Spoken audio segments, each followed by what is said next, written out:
신실하신 주 내 아버지 집은 기쁨과 사랑 평안이 가득한 곳, 그곳에서 천사들과 함께 찬양 예배하길 간절히 소망합니다. 처음부터 고백하죠. 신실하신 주 내 아버지 집은 기쁨과 사랑 평안이 가득한 곳, 그곳에서 천사들과 함께 찬양 예배하길 간절히 소망합니다. 나의 마음 나의요 주님 예배합니다. 거룩하신 성령님 우리의 예배를 인도하여 주소서. 성령 충만한 예배. 주님을 예배하며 나아갑니다. 우리 처음부터 고백하죠. 신실하신 주 내 아버지 집은 기쁨과 사랑 평안이 가득한 곳, 그곳에서 천사들과 함께 찬양 예배하길 간절히 소망합니다. 다시 한번 신실하신 주 내 아버지 집은 기쁨과 사랑 평안이 가득한 곳,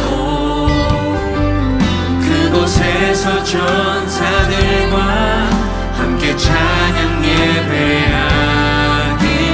간절히 소망합니다.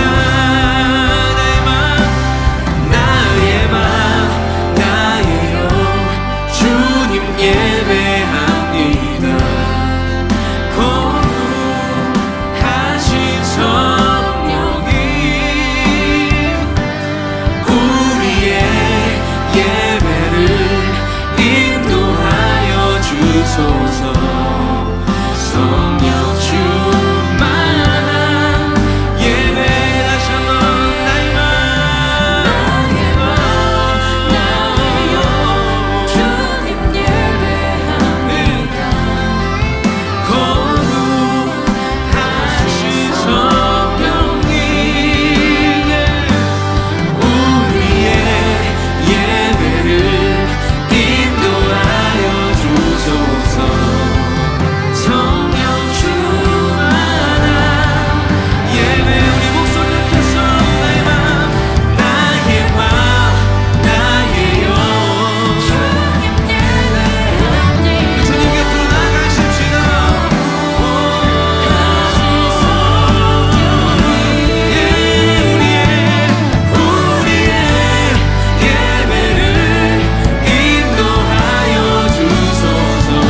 진실된 고백을 주님께 드리며 정성 다해 하나님의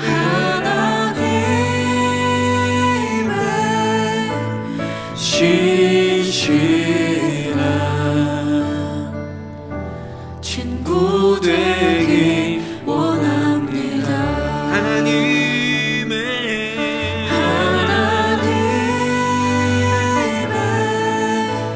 신실한 친구 되기 원합니다. 주님을 예배하며 주님 곁으로 나아가는 이 시간, 성령님께서 우리의 마음을 받으시고 오늘도 놀라운 일들 우리 가운데 행하실 줄 믿습니다. 그 영광이 주님께 우리 큰 영광의 박수 함께 올려드리며 함께 일어나서 주님을 찬양하며 나아가십시다.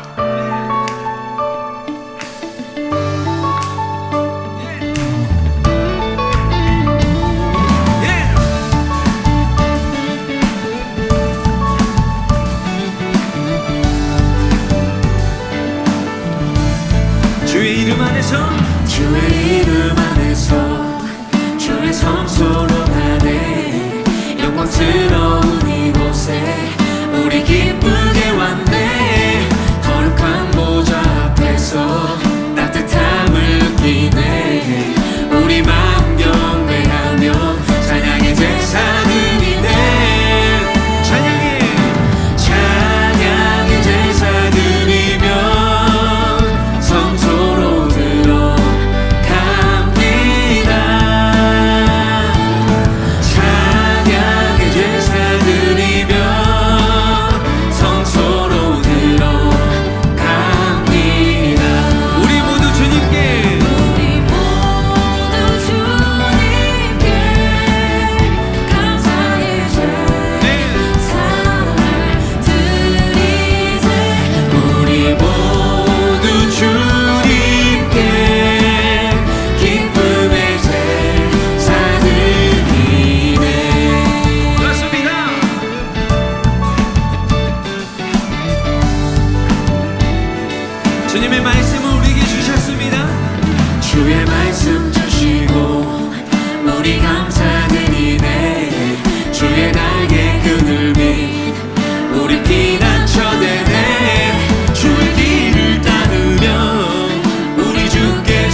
않고 이전과 다른 삶의 무게로 한 발 한 발 힘을 주며 걸어가게 하는 신비가 있네. 외쳐주세요. 오늘 수많은 문제와 고통이 우릴 애워싸고 시기하지만 주를 향한 노래는 멈출 수 없어. 할렐루야 소리쳐요. 여기 수 없는 유혹과 시험이 우릴 넘어뜨려 비웃었지만 주가 주신 은혜는 멈추지 않아. 할렐루야 노래해요. 그가 오시는 날까지 그가 오시는 날까지 그가 부르시는 때까지 끝나지 않는 무거운 질문을 지고 그날의 모든 것들에 의심이 사라질 때면 우리의 모든 시간이 다시 한번 그가 오시는 날까지 그가 부르시는 때까지 끝나지 않는 무거운 질문을 지고 그날의 모든 것들에 의심이 사라질 때면 변하지 않는 사랑의 품에 다시 주님을 향한 우리들의 사랑과 주님을 향한 우리들의 마음은 결코 변치 않습니다. 영원하신 주님만을 찬양하고 나아가십시다.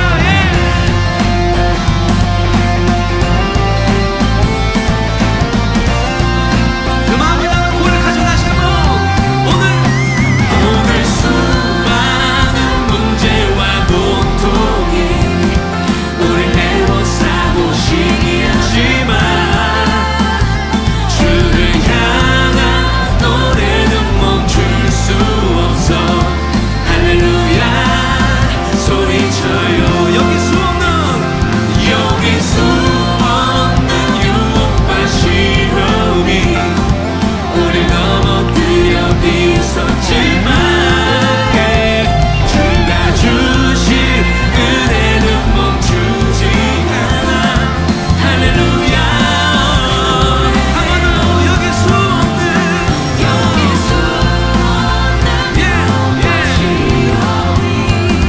우릴 넘어뜨려 비웃었지만 주가 주신 은혜는 멈추지 않아. 할렐루야 노래해요. 주님을 향한 우리들의 마음을 주님 다스려 주시고 함께하여 주시옵소서. 나의 마음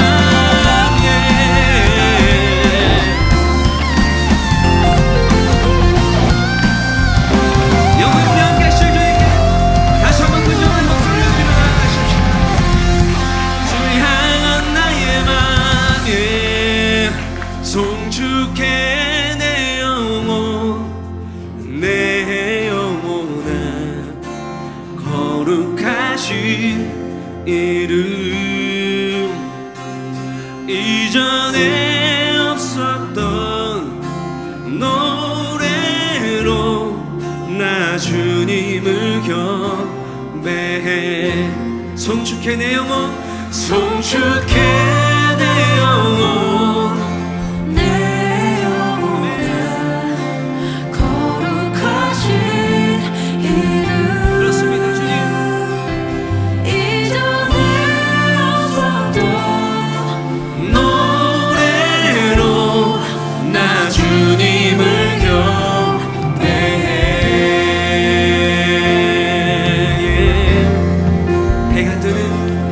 해가 뜨는 새벽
끝없는 찬양 들리리라.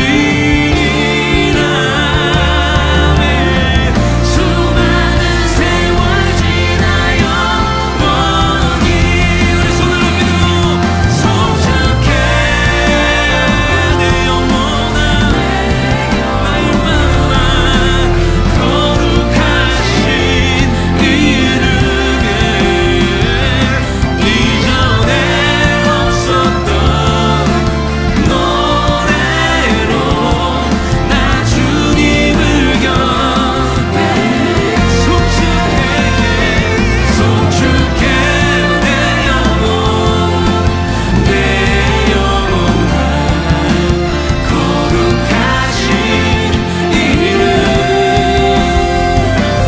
이전에 없었던 노래로 나 주님을 경배해 나 주님을 경배해 나 주님을 경배해 오직 주님을 나 주님을 경배해 신실하신 주님 찬양해.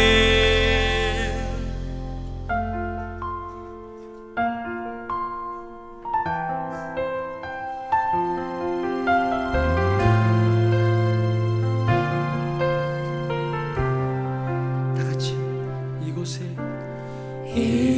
이곳에 생명샘 솟아나 눈물 골짝 지나갈 때에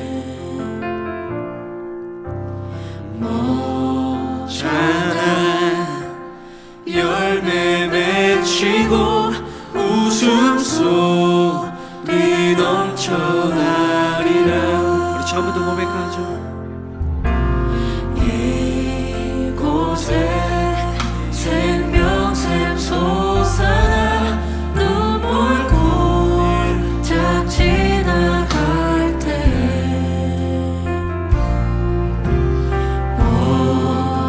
모자란 열매 맺히고 웃음소리 넘쳐나리라.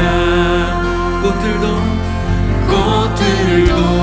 구름도 바람도 넓은 바다도 찬양하라 찬양하라 예수를. 하늘을 울리며 노래해 나의 영혼아 은혜의 주 은혜의 주 은혜의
곧 그날에 하늘이 열리며 하나님께서 내 삶 가운데 약속하신 그 놀라운 일들이 펼쳐지게 될 것을 믿습니다.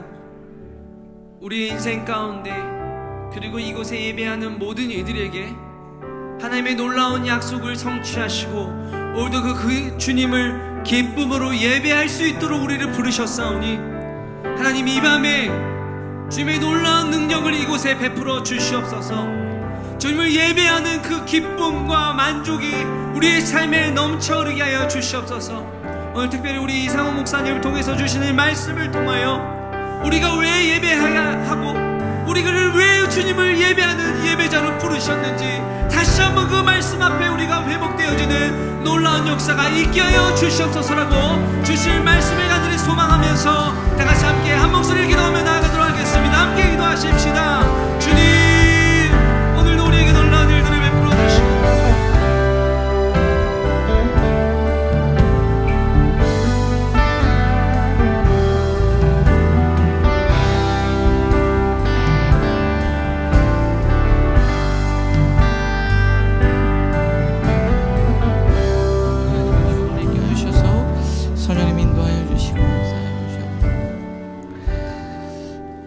하나님 감사합니다. 이 수요일 저녁에 아버지 전에 불러주시고 하나님 앞에 내 인생의 문제를 놓고 기도 제목을 아뢰며 하나님이 주시는 말씀으로 삶의 기준을 삼고 살아가기 위해 이 자리에 모였습니다. 주님 저희 마음을 활짝 열어주시고 생명의 말씀으로 우리의 심령을 다시 새롭게 하여 주시옵소서. 이 자리에는 하나님의 은혜가 간절히 필요한 주의 청년들, 우리 성도들이 있습니다. 주님, 주님만이 하실 수 있습니다. 주님 역사하여 주시옵소서. 만져 주시옵소서. 하나님의 말씀으로 심령을 다시 새롭게 세워 주시옵소서. 하나님께서 오늘 한 사람 한 사람을 만지시고 회복시키실 걸 믿사오며 예수님의 이름으로 기도합니다. 아멘.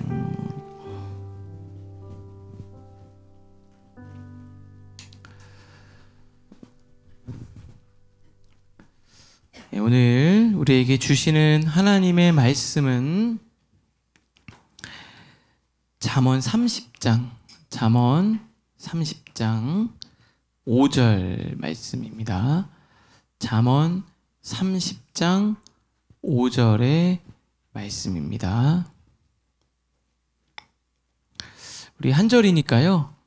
우리 찾으셨으면 다 같이 한 목소리로 우리 하나님 말씀을 봉독하도록 하겠습니다. 하나님의 말씀은 다 순전하며 하나님은 그를 의지하는 자의 방패시니라. 아멘. 자, 오늘은 이 서울 드림교회 우리 청년부를 섬기고 계시는 이상호 목사님께서 말씀을 전해 주시겠습니다. 목사님께서는 거의 9년 맞나요? 9년, 10년 되셨나요? 청년만? 청년부를 12년. 네, 저보다 청년부를 더 오래 하셨는데 네, 청년만 12년 동안 섬기시면서 청년 사역에 굉장히 또 마음을 쏟아서 또 섬기고 계시는 우리 목사님이신데요. 오늘 목사님께서 하나님을 예배해야 하는 이유라는 제목으로 여러분에게 말씀을 전해 주실 텐데 많은 은혜 받으실 수 있기를 바랍니다.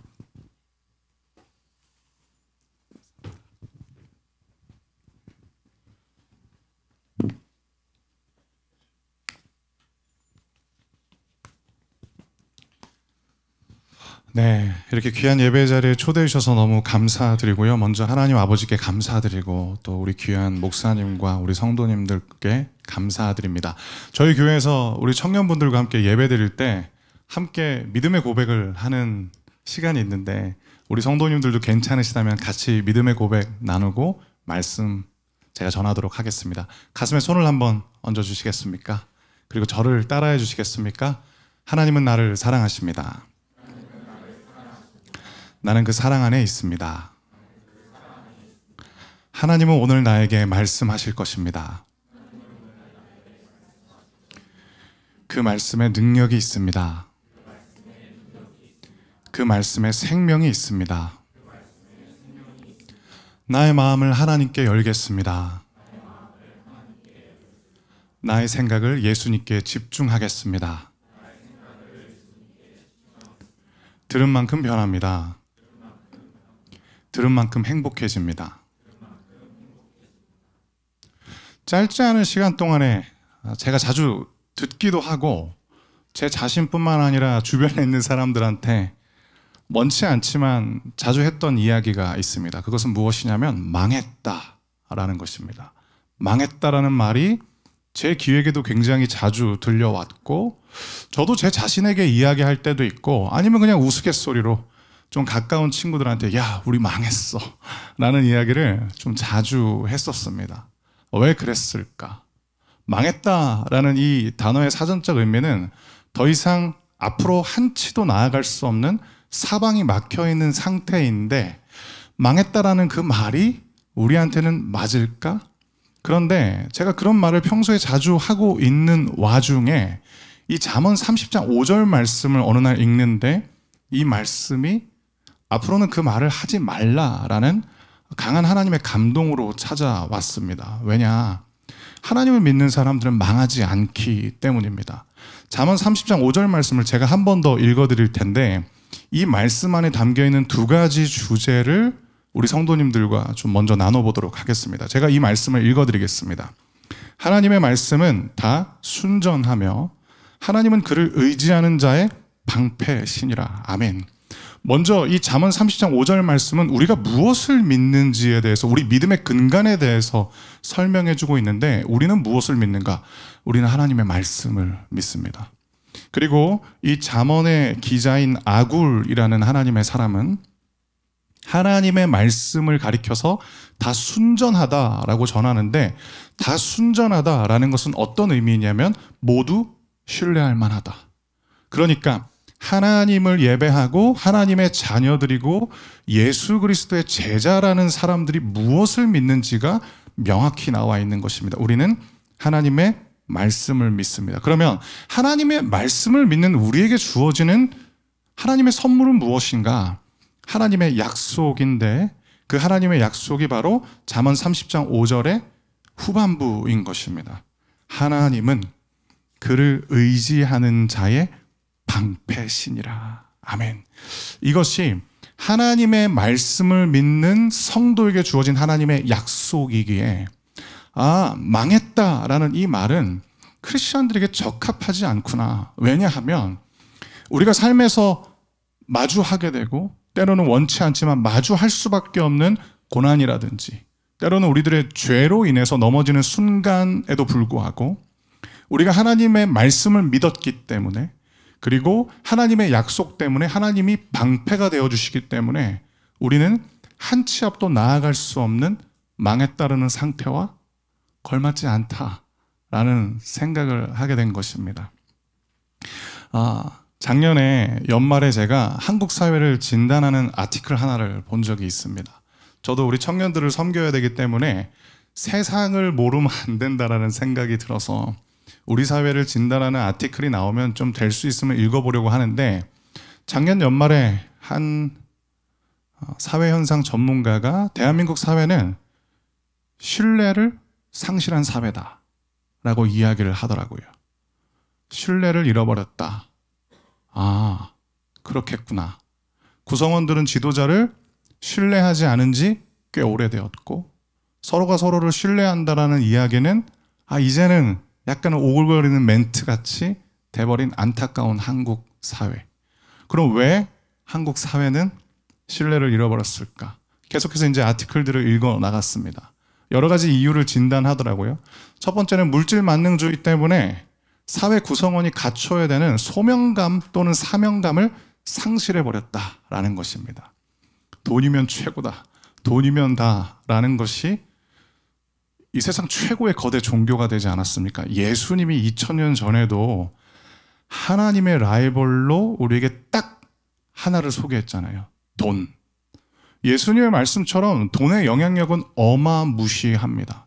그래서 교사는 교사다워야 되고 지도자는 지도자다워야 되고 목회자는 목회자다워야 다워야 됨에도 불구하고 안타깝게도 소명, 사명을 추구하는 것이 아니라 돈을 추구하다 보니까 서로가 서로에게 신뢰를 주지 못하는 사회가 됐다라고 이야기를 하는 것입니다. 또 한국 사회만 그런 건 아니겠지만 그럼에도 불구하고 저도 그렇고 이 자리에 앉아서 예배드리고 있는 우리 성도님들도 그러시고 우리가 학교에서 물론 우정에 대해서는 배우지만 어린 시절 우리도 모르게 경쟁해서 살아남아야 된다라는 메시지를 학습받았습니다. 그렇기 때문에 한국 사회를 가리켜서 누군가는 이런 얘기를 하더라고요. 한국 사회는 외로움이 명제가 되어버린 사회다. 늘 경쟁하고 나의 포지션은 어딘지 확인하다 보니까 우리는 외롭게 되었다라는 것. 외로움이 이어지다 보니까 다른 사람과 함께 해야 된다라는 생각을 잃어버린 채 서로가 신뢰할 수 없게 되었구나라는 그런 글들을 읽어보았습니다. 다 공감이 되었습니다. 그런데 제 마음 한켠에 아쉬움이 있었어요.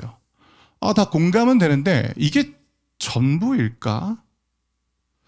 그러다가 우리 서울드림교회 청년분들이랑 같이 예배를 드리는 순간 한 가지가 떠오르게 되었습니다. 대한민국 사회가 저를 포함하여 신뢰를 상실해버린 사회가 된 이유는 믿어야 할 것을 믿지 않고 믿지 말아야 할 것을 믿다 보니까 신뢰가 없어져 버리고 있구나라는 것을 깨닫게 되었습니다. 사랑하는 성도 여러분, 예수님께서 요한복음 4장에서 어떻게 예배해야 하는지 한 사람을 향해서 말씀해 주셨잖아요. 그리고 그 요한복음 4장은 한 사람을 향한 말씀이 아니라 그 사람을 통해서 우리 전체에게 주시는 주님의 음성인데 영과 진리로 예배하지 않습니까? 그 영은 진리의 영이신 성령이시고 그리고 예수께서 말씀하신 진리는 예수 그리스도 당신을 가리키실 수도 있고 말씀이 육신이 되어 이 땅 가운데 오신 하나님이시오니 예수님의 말씀 또는 하나님의 말씀도 진리라고 할 수 있겠습니다. 예배는 진리로 드리는 것입니다. 그리고 예배는 우리가 하나님을 만나는 순간이기도 하지만 하나님이 주시는 진리로 충만해지는 새로움의 시간이기도 한 것입니다. 그래서 예배를 드리다가 제가 깨닫게 된 것입니다. 믿어야 할 것을 믿어야 되는데 믿지 말아야 될 것을 믿다 보니까 점점점 저를 포함해서 많은 사람들이 신뢰를 잃어버리고 있구나. 그래서 저는 오늘 이 말씀을 전하는 시간을 통하여서 저와 우리 성도님들이 믿지 말아야 될 거짓 메시지와 믿어야 될 주님의 말씀이 무엇인지에 대해서 나누고 설교를 정리해 보도록 하겠습니다. 첫 번째로 우리가 거부해야 되는 거짓 메시지, 즉 믿지 말아야 될 거짓 메시지는 무엇이냐면 지금 나의 성공이나 실패가 내 인생을 결정한다라는 메시지를 믿으시면 안 돼요. 지금 나의 성공과 실패는 사랑하는 성도 여러분 지나가는 시간일 뿐입니다. 어린 시절에 공부를 열심히 했습니다. 그래서 원하는 대학교를 갔습니다. 원하는 대학교에서도 공부를 열심히 했습니다. 원하는 대학원을 갔습니다. 그리고 대학원에서도 열심히 했습니다. 나름의 성공이라는 것을 경험해 보았습니다. 그때 어린 나이에 무엇을 확신했냐면 내 인생은 이제 좋은 의미로 완전히 해결됐구나라고 착각했습니다. 그런데 수도 없이 실패했습니다. 수도 없이 넘어졌습니다. 그때마다 제가 무엇이 두려웠냐면 내 인생 끝났구나라는 원치 않는 확신이 몰려왔기 때문에 너무너무 두려웠습니다. 실패할 때마다 저와 함께하고 있는 선후배들, 친구들은 저보다 훨씬 더 앞서가는 것 같았고 실패할 때마다 저는 점점점 뒤처져지는 것 같아서 절대로 따라잡을 수 없는 레이스에 내가 마지못해 응하고 있구나라는 생각을 하게 되었습니다. 그런데 사랑하는 성도 여러분, 성공이든 실패든 다 지나가 버리더라고요. 그럼 우리들의 인생을 누가 결정하시는가? 하나님이십니다. 이것이 우리가 붙잡아야 될 메시지인 것입니다. 하나님이 우리의 인생을 결정하신다라는 것을 알려주는 곳은 주 앞에 예배드리는 자리 말고는 없습니다. 하나님이 우리들의 인생을 결정해 주신다라는 것을 알려주시는 메시지는 하나님의 말씀인 성경밖에 없습니다. 그 메시지를 벗어나면 우리도 모르게 지금 나의 성공, 지금 나의 실패가 내 인생 모든 것을 결정해버린다는 공포감에 휩싸여서 나는 원하지 않지만 나도 모르게 나를 날마다 오디션의 자리로 밀어넣게 되는 것입니다. 저희 교회에 제가 참 사랑하는 집사님이 한 분 계세요. 그분은 작가신데 저는 글을 잘 쓰고 싶은 꿈이 있는 사람이거든요. 그래서 제가 전도사 때부터 그분을 보면 약간 마음속으로 동경했었어요. 그리고 이제 목사 안수를 받고 그분한테 용기를 내서 제가 설교 원고를 보내드렸어요. 이걸 첨삭해달라고. 근데 그분이 이제 사양하시는 거예요. 아니 목사님, 제가 어떻게 목사님의 설교 원고를, 저 그럴 수 없어요. 그러면 제가 예배 때 집중할 수 없어요. 그래서 제가 뭐라고 말씀드렸냐면 예배 끝나고 보내드리겠다고. 말씀은 그렇게 하셨는데 이제 정말 빨간펜 선생님도 그런 빨간펜 선생님이 없었어요. 난리가 난 거예요. 그럼에도 불구하고 저를 너무 아껴주시고 사랑해주시고 목회자로서 존중해주시는 우리 교회 믿음의 선배님이 한 분 계세요. 저한테 주는 상이 뭐냐면 1년 동안 열심히 산 다음에 그분 딱 2번 만나는 겁니다. 그리고 2번 만나면 하나님, 글쓰기 딱 2가지 주제만 가지고 3시간씩 만나서 이야기를 하는 분이 계세요. 그분은 우리나라 최초로 1000만 관객을 동원한 영화의 시나리오 작가이기도 했어요. 하여튼 그런 분인데 하루는 저한테 이런 얘기를 하시는 거예요. 목사님, 제가 이룬 것들 다 옛날 이야기예요. 다 지나간 시간들인 거예요. 그리고 목사님, 쓰레기는 아무리 빛나도 쓰레기일 뿐인 거예요, 목사님. 제가 예수님을 만나고 나서 보니까 진짜 빛나는 게 무엇인지 알게 되더라고요.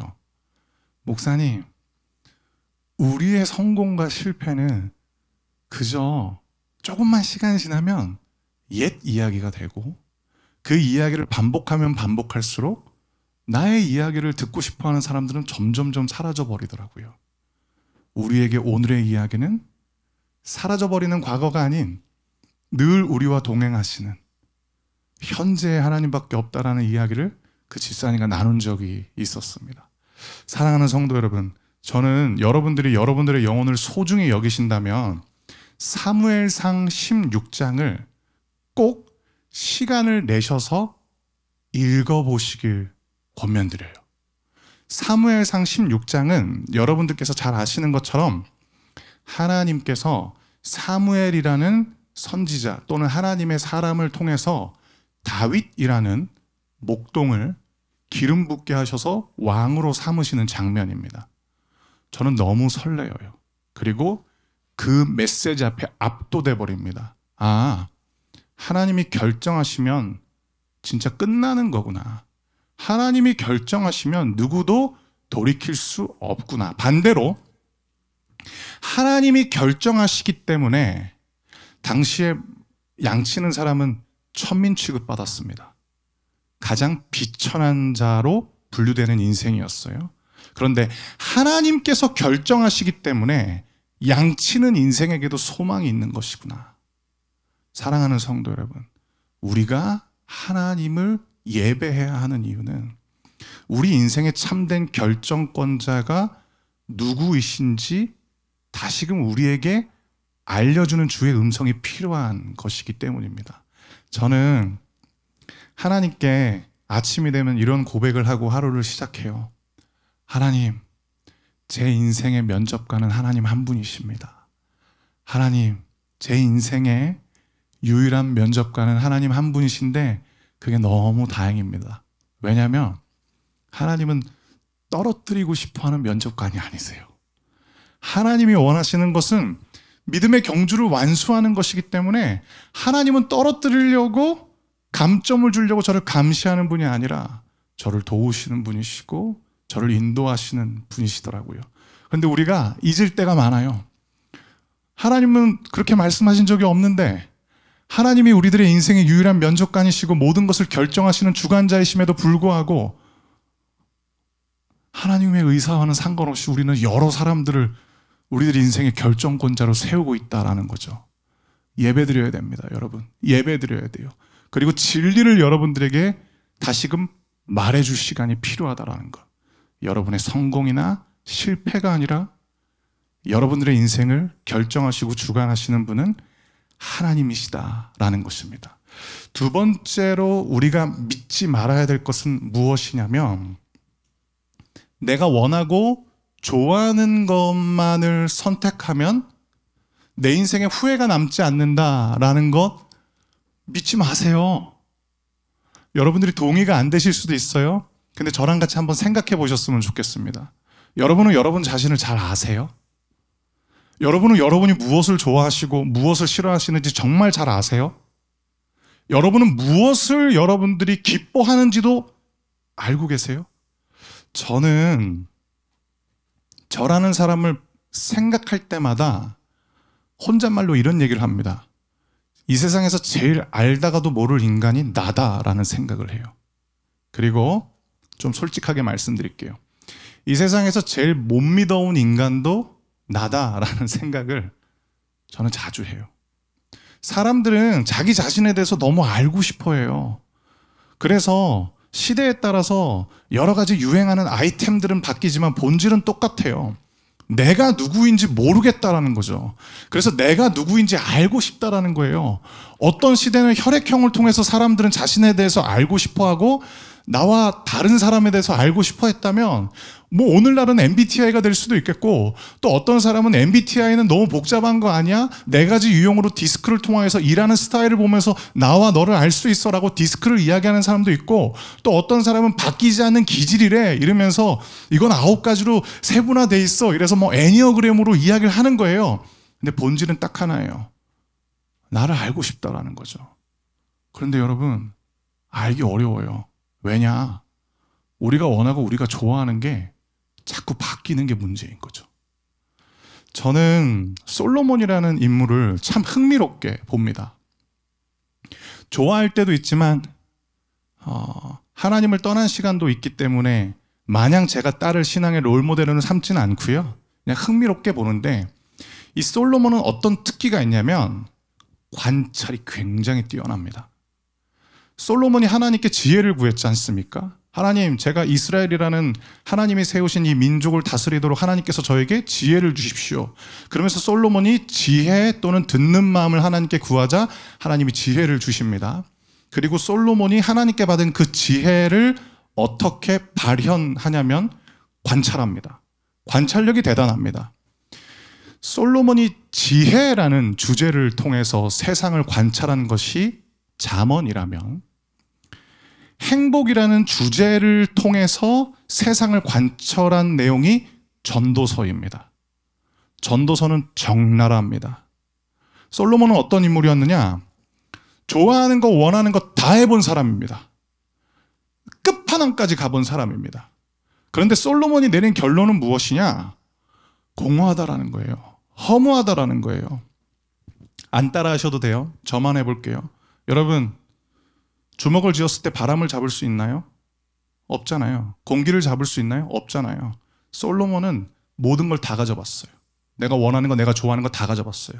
그런데 그의 인생 말미에 자신의 삶을 회고해 보니 내 인생 바람을 손으로 잡을 수 없는 삶과 똑같았더라. 그래서 솔로몬이 통탄하지 않습니까? 허무하다. 허무하다. 그리고 마지막에 솔로몬이 이런 이야기를 해요. 청년아, 더 늦기 전에 너의 창조주 하나님을 기억하라. 그러니까 솔로몬은 어떤 걸 깨달았느냐?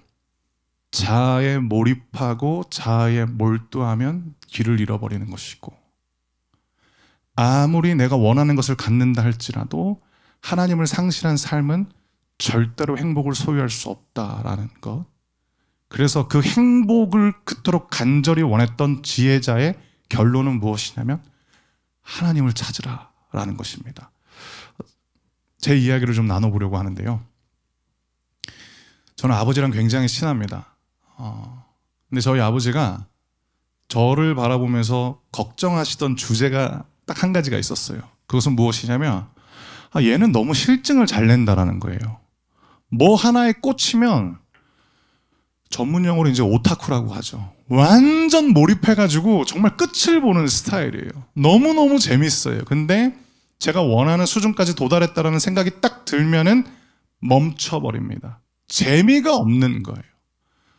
근데 제가 그래서 어렸을 때부터 맨날 꿈이 바뀌었어요. 어떤 날은 뭐가 되고 싶다 그러고 어떤 날은 뭐가 되고 싶다 그러고. 근데 점점점 학년이 올라갈수록 아버지가 너무 걱정을 하시는 거예요. 야, 이제는 너가 길을 정해야 되는데 너 이렇게 계속 실증 내면 어떡하니? 라고 말씀하시는 거예요. 그래서 제가 어떻게 했냐면 하나님께 여쭤봤어요.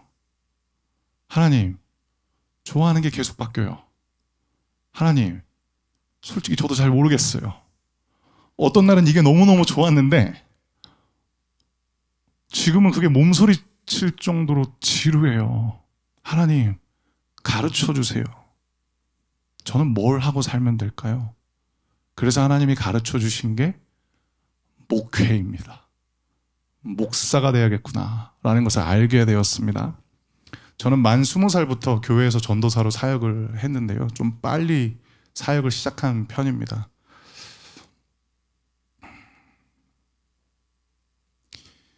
22년째 이제 교회에서 말씀 전하는 일을 하고 있는데 너무 좋습니다.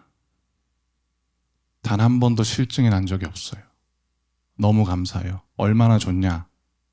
저는 공황장애를 한번 알아본 적이 있었거든요. 공황장애가 심해지면 아마 이 중에도 그런 아픔을 겪고 계신 분들도 계실 텐데 감당을 못해요. 저는 공황장애가 걸렸을 때 제 믿음의 실체를 알았습니다. 아, 나는 하나님을 찾지 않는 사람이구나.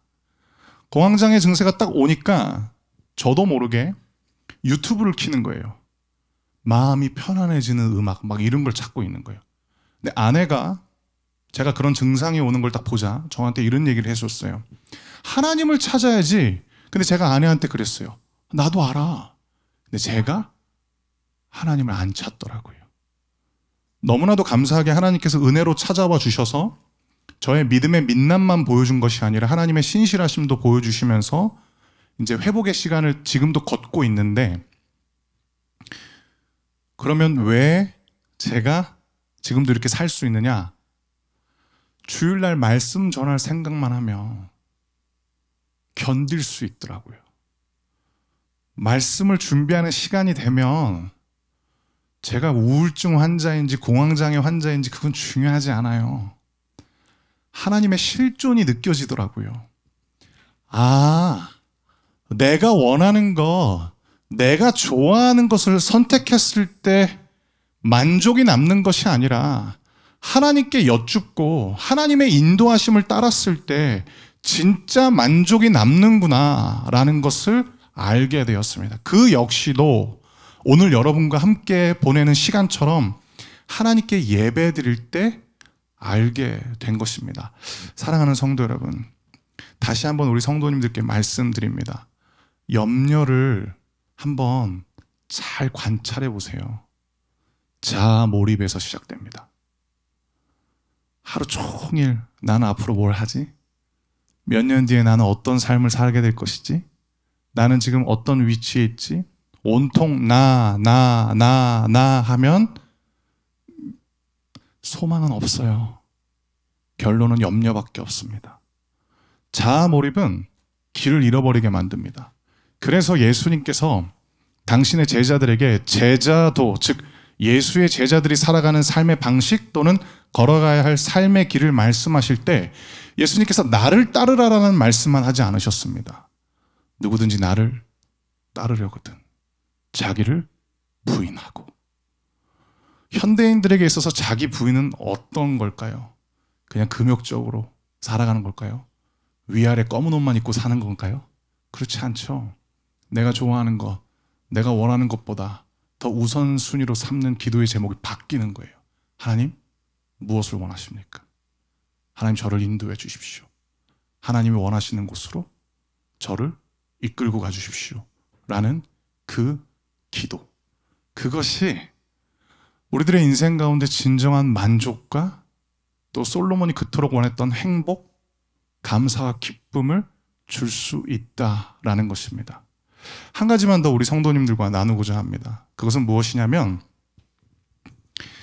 경쟁에서 이겨야만 생존할 수 있다라는 메시지 믿지 마세요. 그거 성경에서 온 거 아니에요. 그거 종의 기원에서 온 건데, 찰스 다윈, 자연 선택. 그리고 찰스 다윈이 자연 선택에서 자연 선택뿐만 아니라 적자 생존, 강자만이 살아남고 약자는 존재할 수 없다라는 진화론적 세계관에서 온 거예요. 근데 우리는 그 출처를 모른 채 맞아, 죽을 힘을 다해서 이겨야지, 죽을 힘을 다해가지고 쟤보다는 내가 높이 가야지, 쟤보다는 조금 더 빨리, 쟤보다는 조금 더 많이, 그래야 내가 살아남을 수 있다라고 생각하는 거죠. 그런데 한편으로는 찰스 다윈 같은 사람들이 왜 그런 논리에 도달했는지 이해는 돼요. 왜냐? 하나님을 빼고 이 세상을 바라보면 유한하기 때문인 거죠. 유한하니까 어렸을 때부터 선착순 교육을 시키는 거예요. 땅도 유한해, 돈도 유한해, 시간도 유한해, 사람들이 바라는 욕심은 도저히 충족시켜줄 수도 없음에도 불구하고 그 욕심을 채워줄 수 있는 자리도 유한해. 그러니까 늘 여기 5명, 여기 10명, 여기 몇 대 1, 여기 몇 대 1. 우리는 어렸을 때부터 늘 그런 선착순 세계관에 살고 있었던 거죠. 그러다 보니까 은혜 받으려면, 요즘은 그런 거 많이 없어졌는데, 앞자리를 막 사수하고, 심지어 누군가가 가방이 있음에도 불구하고 옆에 밀어놓고 내가 거기를 앉고, 그런 생각들이 어디서 온 걸까? 하나님은 그런 말씀하지 않았다라는 것입니다. 사랑하는 성도 여러분, 예수님께서 베드로한테 부활하신 다음에 다시 찾아오셨잖아요. 예수님의 관심은 사랑이셨어요. 근데 베드로의 초유의 관심사는 무엇이었느냐? 이 중에 누가 제일 큰 자냐였어요. 예수님께서 예루살렘을 향하시면서 말씀하시잖아요.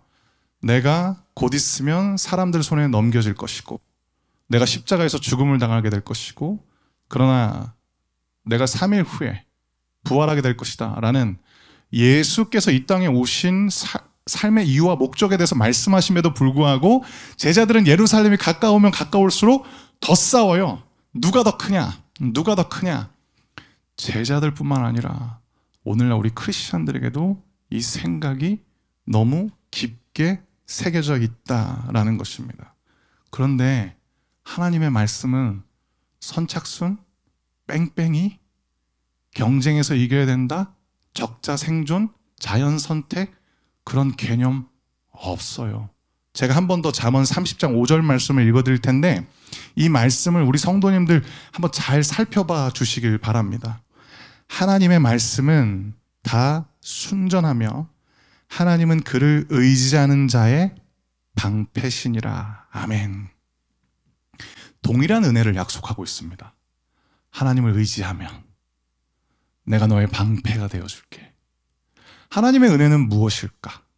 모든 이들에게 활짝 열려있는 은혜의 초청이겠죠. 너도 나를 믿어? 내가 너의 방패가 되어줄게.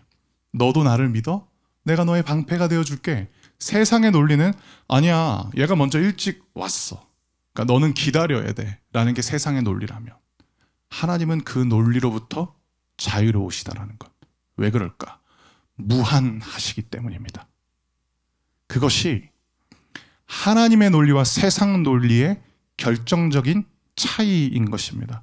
그러므로 사랑하는 성도 여러분, 유한의 논리로 하나님을 이해하려고 해서는 안 된다라는 것입니다.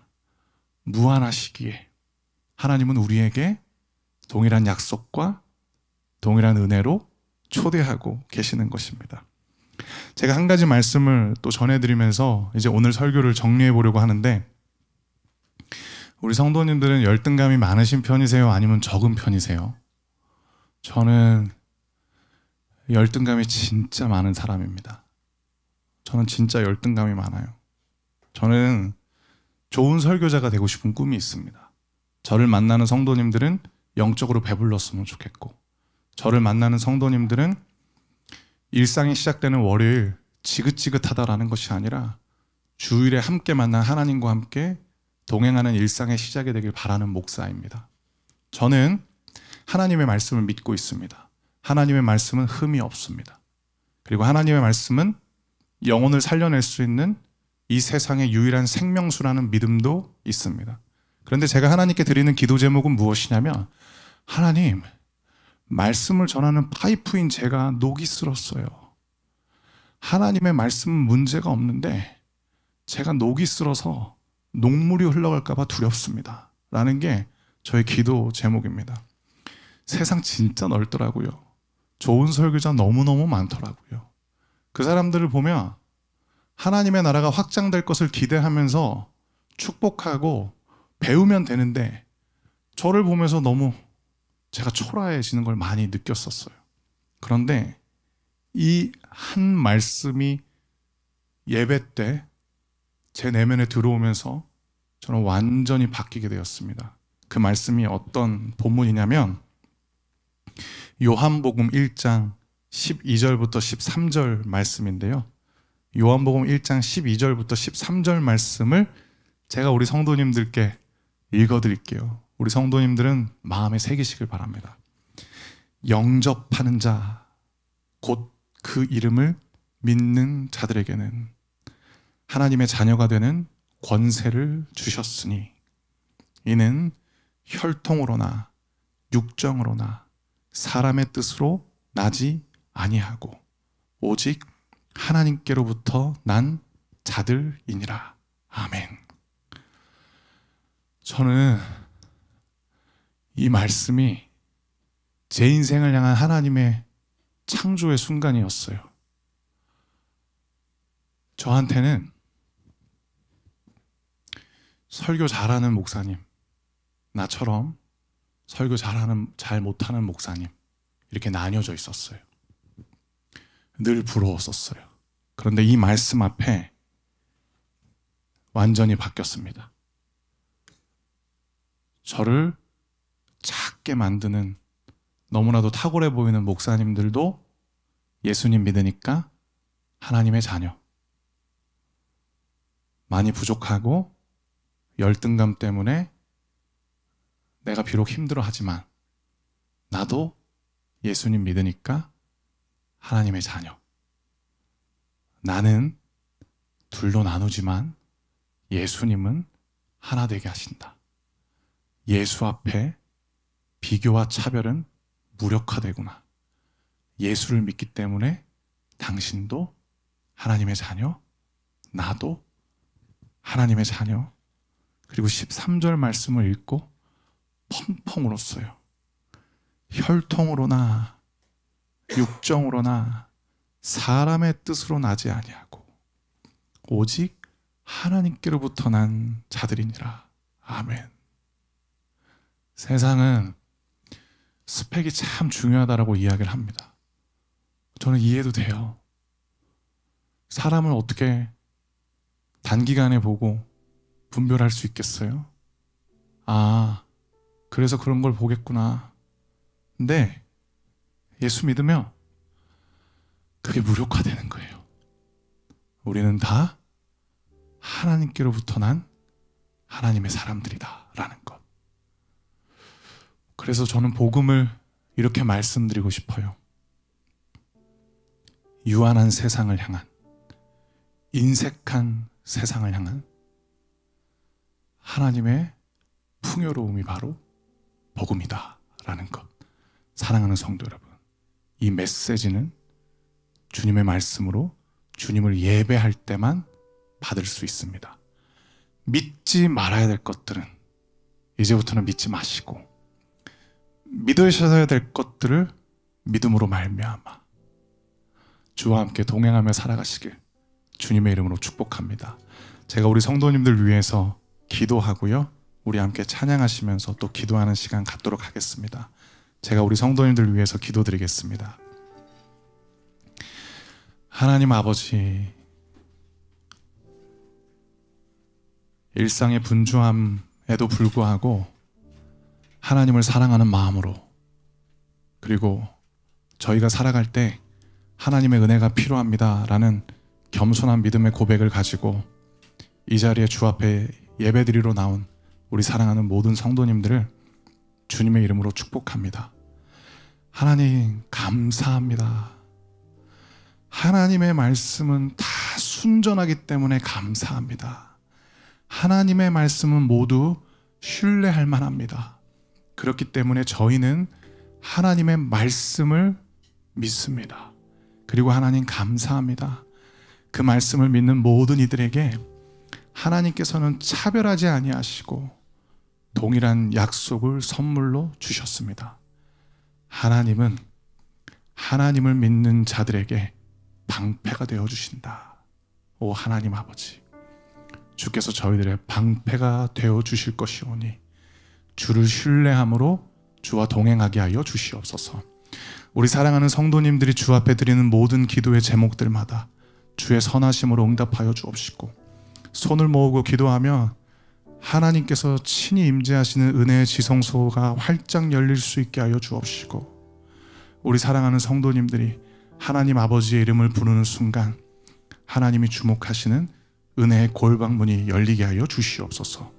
이 모든 말씀 기도할 때마다 하나님 아버지의 선하심을 선물로 주실 예수 그리스도의 이름으로 기도드립니다. 아멘.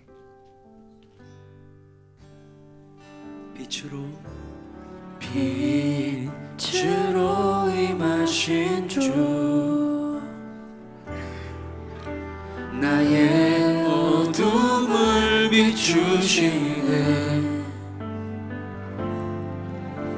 내 안에 연약함 모두 씻어주시고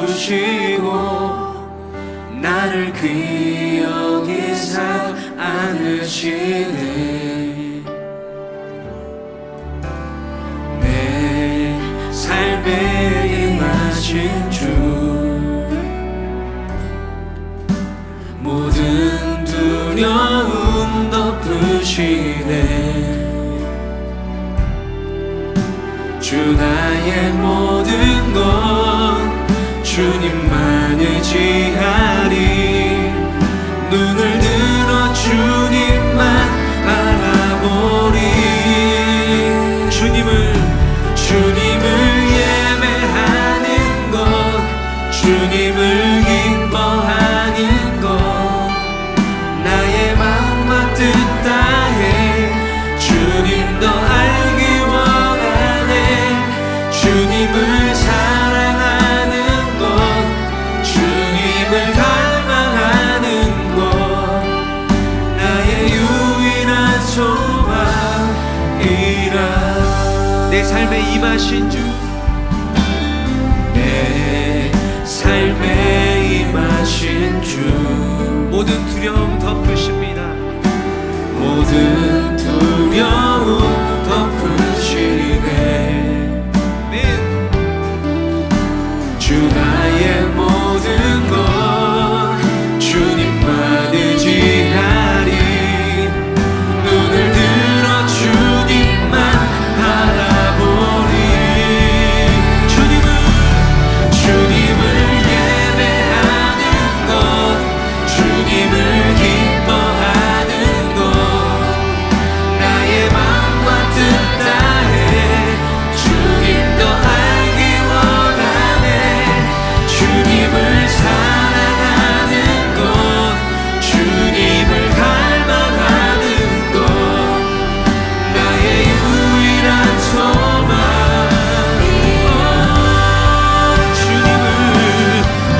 주님을 예배하는 것, 주님을 기뻐하는 것, 나의 마음과 뜻 다해 주님 더 알기 원하네. 주님을 사랑하는 것, 주님을 갈망하는 것, 나의 유일한 소망이라.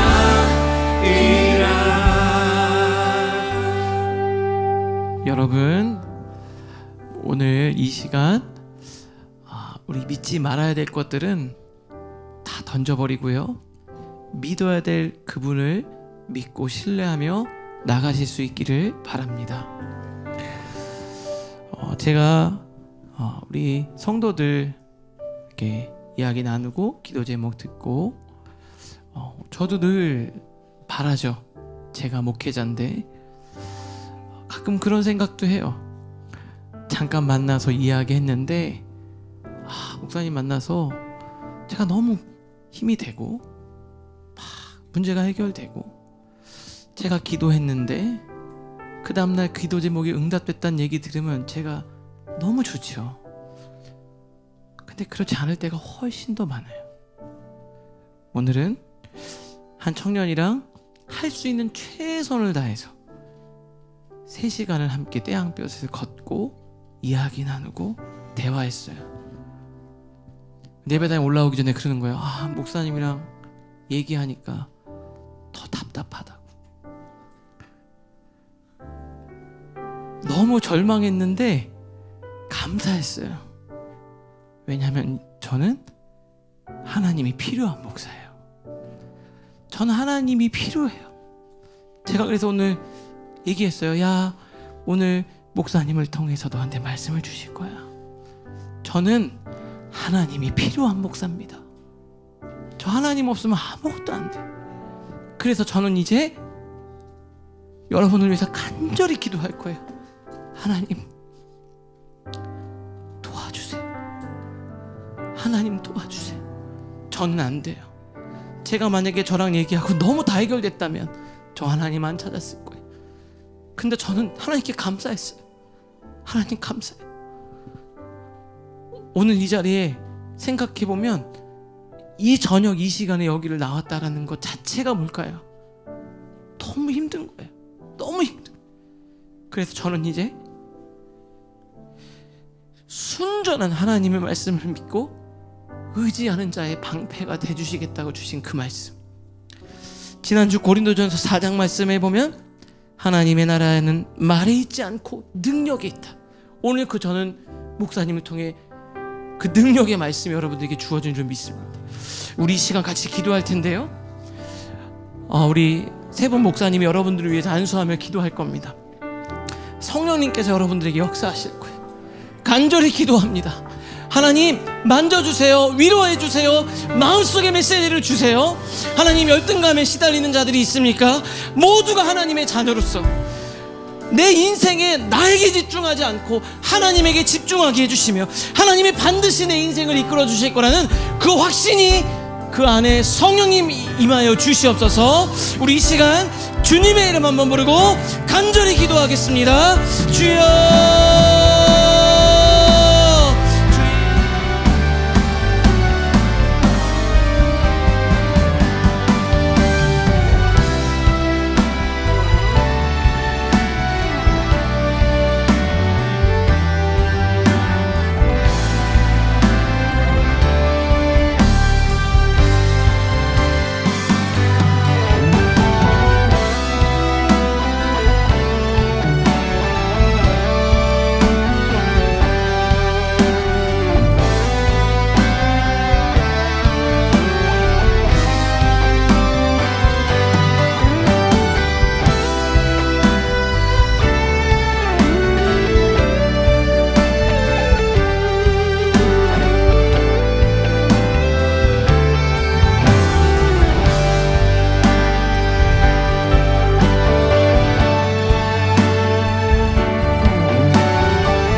여러분 이 시간 조용히 또 하나님 앞에 나와 하나님과의 기도를 좀 올려드리기를 원합니다.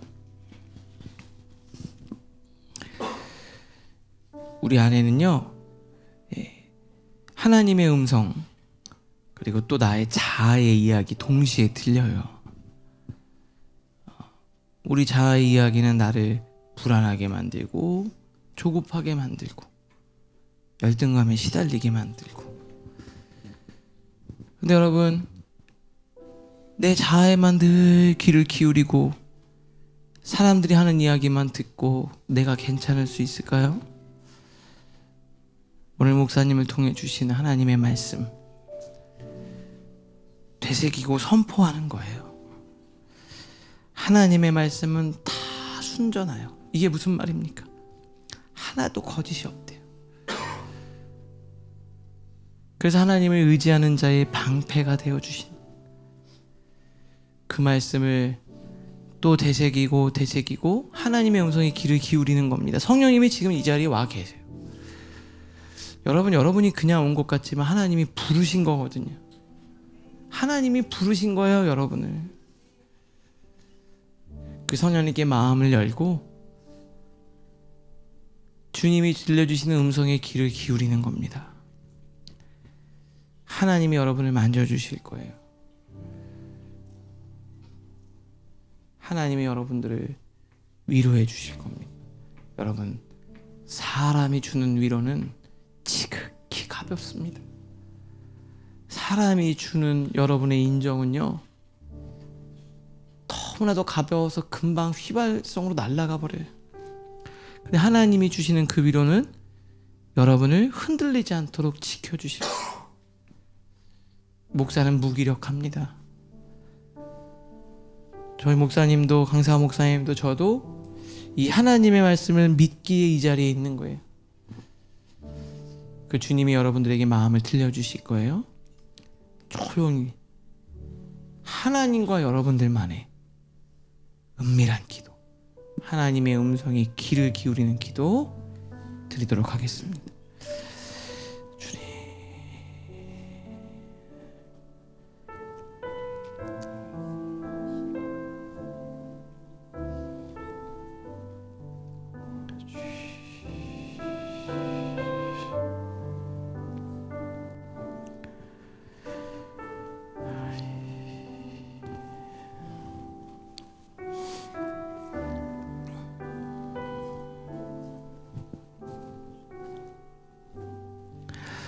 우리 마지막으로 우리 강사 목사님 오셔서 여러분들 위해 축복 기도해 주시고 축도로 오늘 예배 마치도록 하겠습니다.